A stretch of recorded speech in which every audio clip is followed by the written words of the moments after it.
جب بھی کوئی خلافت، اسلامک ورلڈ آرڈر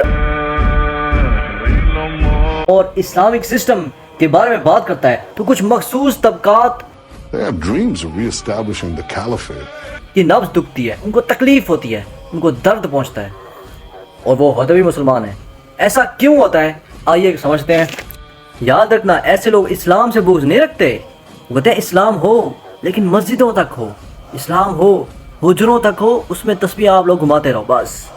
یہ حکومت کی، سیاست کی یہ باتیں نہ کریں۔ ان کو میں جو شریعت کو اپنے ملک میں نافذ نہیں کرتے، میرے یہ حکمران نہیں ہے۔ ہمارا حکمران وہی ہوگا جو اللہ اور اس کے رسول کی کتاب سنت کے مطابق عمل کرے گا۔ We have to understand، ہمارا ایک ہی نعرہ ہے بس، کہ ہم کسی اور سسٹم کو سجدہ نہیں کر سکتے بس۔ بالکل ایسے ہی فرض جیسے نماز فرض ہے، اقامت دین کی جدوجہد۔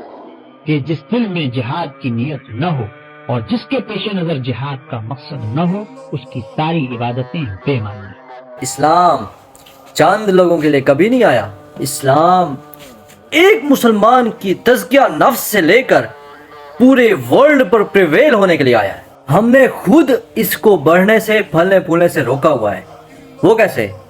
اکثر جب بھی آپ کسی گیدرنگ میں بیٹھے ہوتے ہیں، چاہے وہ فیملی کی ہو یا دوستوں کی، آپ میں سے کوئی بھی شخص، آپ ہو ویڈیو دیکھنے والا ہے، کوئی بھی شخص اسلام کی بات کر دے تو ہر کوئی خاموشی ایک چھا جاتی ہے، کوئی اس کو جواب نہیں دیتا، ایک تھوڑا سا اگنور کرتے ہیں، اور یہ ہوتا ہے کہ اس شخص کو الٹا ٹونٹ کیا جاتا ہے کہ تو یار پرانے دور کا ہے، تو دقیانوس اس کو پکارا جاتا ہے۔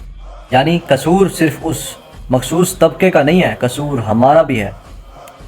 اب اگر ہم خلافت کی بات کریں تو سب سے پہلے تو آپ یہ سمجھ لیں کہ بزدل آدمی کا کام نہیں ہے اللہ کے دین کا کام کرنا۔ شیر کے جیسی دلیری یا اس سے بھی زیادہ بہادری کی ضرورت ہے، کیونکہ جب کوئی اسلام کی خلافت کی بات کر رہا ہوتا ہے نا، تو وہ حق اور باطل کے درمیان ایک مارجن ڈرا کر رہا ہوتا ہے۔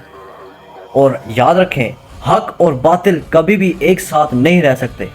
ہمارے آقا علیہ السلام اور صحابہ کرام رضی اللہ عنہم جب بھی حق کی بات کرتے تھے، ان پر تیروں کی بارش ہوتی تھی، ان پر تلواریں چلتی تھی، نیزے چلتے تھے۔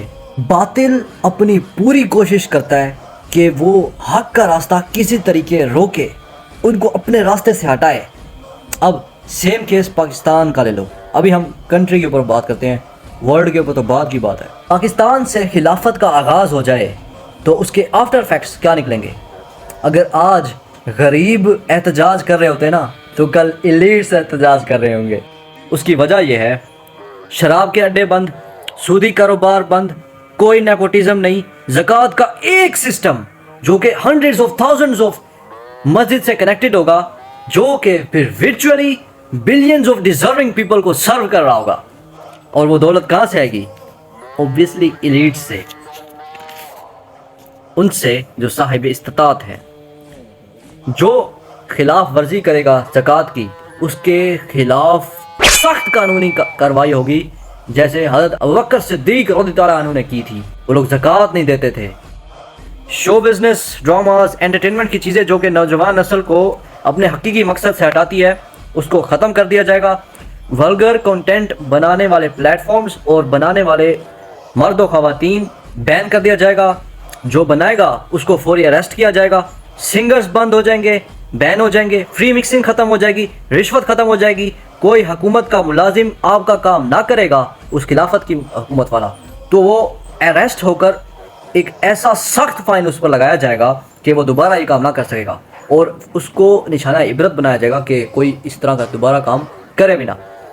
کسی میں، مرد میں، عورت کو گندی آنکھ اٹھا کر دیکھنے کی ہمت نہ رہے گی۔ ریپ کیسز کی جو سزا ہوگی وہ سریعام سنسار ہوگی۔ شرک پر، نبی محمد صلی اللہ علیہ وآلہ وسلم پر، اہل بیت پر، صحابہ کرام، ام المومنین کی گستاخی پر زیرو ٹولرنس ہوگی، اتنی شدت کے ساتھ کہ اگر کوئی دوبارہ کرنے کی نیت بھی کرتا ہوگا نا، اس کو فوراً گرفتار کیا جائے گا۔ مسلمانوں کو یونائٹ کیا جائے گا، بدعتوں کا خاتمہ، بھلا دی گئی سنتوں کو ریوائیو کیا جائے گا، قرآن و سنت کو فروغ دیا جائے گا، کھانے پینے کی اشیاء میں ملاوٹ کرنے والے کو سخت سے سخت سزا دی جائے گی۔ معصوم اور غربا عوام کو صحت مند غذا فراہم کرنے کی ذمہ داری حکومت خود لے گی۔ قانون امیر اور غریب سب کے لیے برابر ہو جائے گا۔ نماز ڈنڈے مار کر پڑھوانی پڑے تب بھی پڑھائی جائے گی۔ کیونکہ نماز پر اللہ کی زیرو ٹالرنس ہے۔ 5 ارکان کا آپ کو پتہ ہے نا، ان میں سے صرف ایک ارکان ہے نماز، جو کہ اللہ تعالیٰ نے اس کی کوئی چھوٹ نہیں دی، باقی چاروں پہ اللہ تعالیٰ نے چھوٹ دی ہوئی ہے، جو کہ ہمت نہیں رکھتا نا باقی کرنے کی۔ ایک تو شہادت ہے نا، شہادت جو شخص مسلمان پیدا ہوتا ہے نا، اس پر لازم نہیں ہوتا کہ وہ شہادت کہے مسلمان ہونے کے لیے، اوکے؟ تو صرف نماز ہے، واحد رکن ہے جو کہ آپ نے پڑھنا ہے ہر حال میں، سفر کر رہے ہو چاہے جو کچھ کرے۔ باقی چیزوں کے ڈنڈے کھا لیتے ہو، کلاس روم میں ڈنڈے کھا لیتے ہو استادوں سے، نماز اللہ کا حکم ہے، خدا واحد کا حکم ہے، تمہارے بنانے والے کریٹر کا حکم ہے، کیوں نہیں کر سکتے تم اس کے لیے؟ فرقہ واریت کا خاتمہ کیا جائے گا، اسلام کی سچی اور صحیح تعلیمات لوگوں تک پہنچانے کی ذمہ داری حکومت لے گی، مرد و خواتین کا لباس گھروں سے باہر پبلک میں عین شرعی ہوگا۔ ایک بریفلی میں نے آپ کو چھوٹا سا بتا دیا کہ کیوں یہ لوگ تکلیف میں آ جاتے ہیں، کیوں ان کو درد ہوتا ہے جب بھی کوئی خلافت کا یا اسلامک آرڈر کا نام لیتا ہے۔ اب میرا آپ لوگوں سے سوال ہے، یہ سب سننے کے بعد آپ کا کیا اندازہ ہے کہ یہ ایلیٹس اپنی کرسیاں چھوڑیں گے، اپنی ویلتھ میں سے غریب غربا کو زکاتیں دیتے پھریں گے، چیریٹیز کریں گے؟ That's a problem we need to solve۔ اب آخری بات میری سن لیں، سب سے زیادہ تکلیف حق کی صدا سے باطل کی حکومت کو ہوتی ہے۔ ایسا کیوں ہے؟ کیونکہ حق ہمیشہ باطل کی کرسی کو چیلنج کر رہا ہوتا ہے۔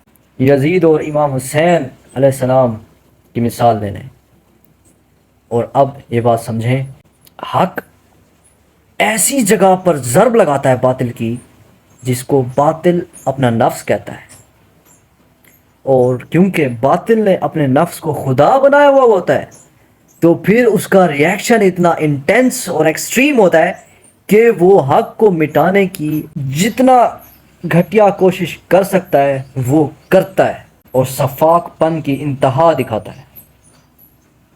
السلام علیکم۔